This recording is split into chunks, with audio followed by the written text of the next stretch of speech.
लोकसभा चुनाव से ठीक पहले आज उत्तराखंड कांग्रेस को बड़ा झटका लगा है। मनीष खंडूड़ी ने पार्टी से इस्तीफा दे दिया है। हालांकि उन्होंने इसके कोई बड़ा कारण नहीं बताया है, लेकिन उनकी टाइमिंग को लेकर कई राजनीतिक मायने अब निकाले जा रहे हैं। भाजपा सीटों पर प्रत्याशियों की घोषणा कर चुकी है और ऐसे टाइम पर कांग्रेस को ये बड़ा झटका लगा है। क्या राजनीतिक मायने हैं इसके, इस पर बातचीत करने के लिए मेरे साथ मौजूद हैं Dehradun state bureau head Rakesh Khanduri ji. तो सर, सबसे पहले आज उत्तराखंड कांग्रेस को बड़ा झटका लगा है, क्या राजनीतिक मायने हैं इसके? देखिए, मनीष खंडूरी 2019 में भाजपा के प्रत्याशी रहे। उस सीट पर बीसी खंडूरी लंबे समय तक सांसद रहे, तो भाजपा कांग्रेस ने उस समय एक बड़ा दांव खेला और मनीष खंडूरी को उम्मीदवार बनाया। मनीष खंडूरी ने बेशक चुनाव हार गए, लेकिन अच्छे खासे उनको वोट मिले थे और पिछले 5 साल से वो तैयारी भी कर रहे थे लोकसभा की। लेकिन इस बीच अचानक उन्होंने आज ही एक पोस्ट डाली है और सोशल मीडिया पे घोषणा की है कि उन्होंने कांग्रेस की प्राथमिक सदस्य से इस्तीफा दे दिया है। तो राजनीतिक हलकों में इस इस्तीफे को लेकर तमाम तरह की चर्चाएं हैं। जैसे ये कहा जा रहा है कि मनीष कोश्यारी भाजपा ज्वाइन कर सकते हैं, क्योंकि उनकी बहन रितु खंडूरी भाजपा में विधायक हैं कोटद्वार से और विधानसभा की अध्यक्ष भी हैं। एक बात ये कही जा रही है कि वो भाजपा के प्रत्याशी हो सकते हैं, क्योंकि पौड़ी जो गढ़वाल सीट है वहाँ जनरल बीसी खंडूरी की एक छवि है और सैनिक वोट भी अच्छा खासा वहाँ पूर्व सैनिक वोट वहाँ है, तो इसको कैश कर सकते हैं। लेकिन एक बात ये भी आ रही है कि भाजपा एक नया दांव खेल सकती है वहाँ। इस बात की भी संभावनाएं जताई जा रही हैं कि उस सीट पर रितु खंडूरी को उम्मीदवार बना दिया जाए और उनकी सीट पर मनीष कोश्यारी को बाई इलेक्शन लड़ाया जाए। लेकिन ये सब अटकलें हैं, क्योंकि उस सीट पर अभी दो मजबूत दावेदार हैं जो दावेदारी कर रहे हैं, जिनमें अनिल बलूनी भी हैं और त्रिवेंद्र सिंह रावत भी हैं, जो सीट पर चुनाव लड़ने की इच्छा जता चुके हैं पार्टी के सामने। तो अब ये देखना है कि पार्टी अब इस मुद्दे पर आगे क्या रणनीति बनाती है। लेकिन कांग्रेस के लिए वास्तव में ये एक बड़ा झटका है। कांग्रेस जो प्रत्याशियों की सूची भी बना रही थी, उसमें भी जो है पैनल में जो है उनका नाम, मनीष खंडूड़ी का नाम किया गया था। और ऐसे टाइम पे उनकी टाइमिंग को लेकर खास तौर पे ये सवाल इस वक्त उठ रहा है कि अचानक से इस वक्त करना। हाँ, इसीलिए राजनीतिक हलकों में चर्चाएं हैं, क्योंकि अगर मनीष खंडूरी को अगर इस्तीफा देना होता तो वो पहले ही कांग्रेस को छोड़ सकते थे। लेकिन उन्होंने इस समय, जब लोकसभा चुनाव बिल्कुल नज़दीक हैं, ऐसे मौके पर जब उन्होंने इस्तीफा दिया, तो यही माना जा रहा है कि हो सकता है कि बीजेपी का जो अभियान चला है कि वो कांग्रेस में सेंधमारी कर रही है, कांग्रेस के बड़े चेहरों को वो पार्टी ज्वाइन करा रही है, तो निश्चित तौर पर कहीं ना कहीं इस बात की संभावना भी हो सकती है कि मनीष खंडूरी को पार्टी या तो उम्मीदवार बनाए या उनके पार्टी में लाए जाने के बाद कुछ राजनीतिक समीकरण बदले। अच्छा, दूसरा एक चीज ये भी है कि भाजपा ने 3 सीटों पर प्रत्याशी घोषित कर दिए। पेच कहाँ फंसा है दो पर? देखिए, जो 3 सीटें हैं बीजेपी अपनी घोषित कर चुकी है। तीनों सीटों पर उसने अपने सांसदों को रिपीट किया है। 2 सीटें अभी गढ़वाल सीट और हरिद्वार सीट, ये दोनों की दोनों सीटों पर अभी प्रत्याशी घोषित होने हैं। तो इन दोनों सीटों पर प्रमुख दावेदार हैं, जिनमें अनिल बलूनी भी हैं और त्रिवेंद्र सिंह रावत भी हैं। मजबूत दावेदार हैं दोनों। और सबसे इम्पोर्टेंट बात यह है कि हरिद्वार सीट पर रमेश पोखरियाल निशंक पूर्व केंद्रीय शिक्षा मंत्री रहे हैं, पूर्व मुख्यमंत्री रहे हैं, उनका एक कद है और पार्टी में उनकी एक अच्छी पकड़ भी है, क्षेत्र में भी उनकी अच्छी पकड़ है।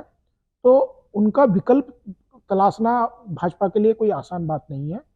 और हरिद्वार सीट के जो जातीय और राजनीतिक समीकरण है, वो भाजपा के लिए कोई बहुत आसान भी नहीं है। तो उनको वहाँ पर एक ऐसे प्रत्याशी की जरूरत होगी जो उनको चुनाव जिता सके। और निशंक पिछले लगातार 2 चुनाव से वहाँ सांसद रहे हैं। वो 2014 में और फिर 2019 में लगातार 2 बार चुनाव जीते और इस बार भी उनकी तगड़ी तैयारी है अपने चुनाव क्षेत्र से। लेकिन जिस तरह से पार्टी को बार बार इतना लंबा सोचना पड़ रहा है और उसको दो सीटों पर अभी तक इंतजार हो रहा है कि कब वो घोषित करेगी, तो लगता है कि दोनों सीटों पर बीजेपी ये मान के चल रही है कि उसको ऐसे प्रत्याशी की तलाश है जो उनको चुनाव जिता सके। 3 सीटों पर रिपीट किए हैं प्रत्याशी, दो पर नए प्रयोग की जो बात हो रही है, इसमें कुछ संभावना दिख रही है? हाँ, बिल्कुल संभावना दिख रही है। अगर अगर इनको घोषित करने होते 5 सीटों पर सांसदों को, तो उसी समय घोषित कर सकते थे। लेकिन आ, आगे जो जिस तरह के समीकरण बन रहे हैं, जिस तरह से मनीष खंडूरी का पार्टी में ज्वाइन करना, फिर रितु खंडूरी की जो चर्चाएं हो रही हैं, क्योंकि मतलब प्रत्याशी तय होने से पहले ही ये बात भाजपा के हलकों में बहुत गर्म थी कि भाजपा इस बार एक मैसेज देने के लिए, एक संदेश देने के लिए, मातृशक्ति में का एक संदेश देने के लिए वो 2 सीटों पर महिला उम्मीदवारों को प्रत्याशी बनाएगी, महिला चेहरों को प्रत्याशी बनाएगी।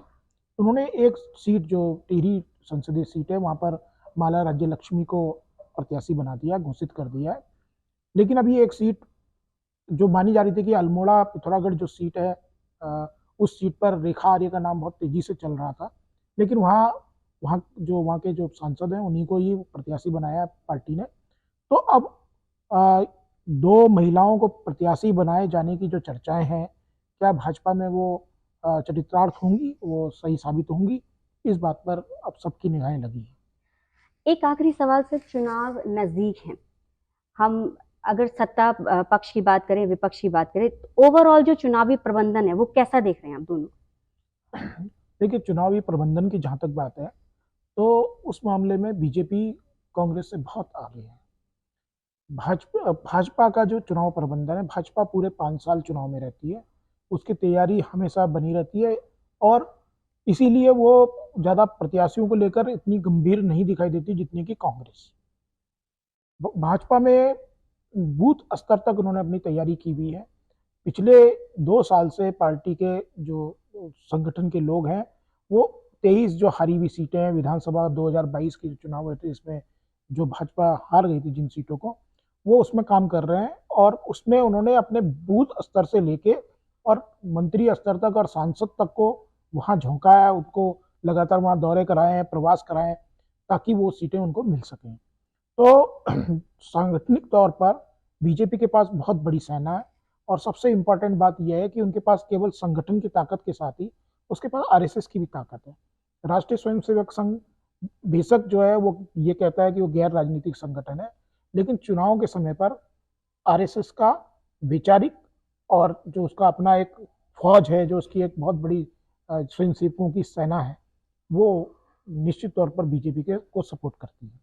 जो सीटें बची हैं 2, कब तक संभावना है कि भाजपा 2 सीटों पर प्रत्याशी घोषित कर देगी? देखिए, जो ये इस बात की संभावनाएं जताई जा रही है कि 10 मार्च तक पार्टी अपने प्रत्याशियों की घोषणा कर देगी। तो मुझे लगता है कि 10 मार्च तक भाजपा के जो दो सीटें हैं, हरिद्वार और गढ़वाल, वो भी दोनों घोषित हो जाएंगी। तो उत्तराखंड में सियासी हलचल काफी तेज है, 2 सीटों पर सबकी निगाहें हैं कि भाजपा किन 2 सीटों पर किन्हें प्रत्याशी घोषित करेगी। इसी तरह की अन्य खबरों के लिए देखते रहिए amarujala.com।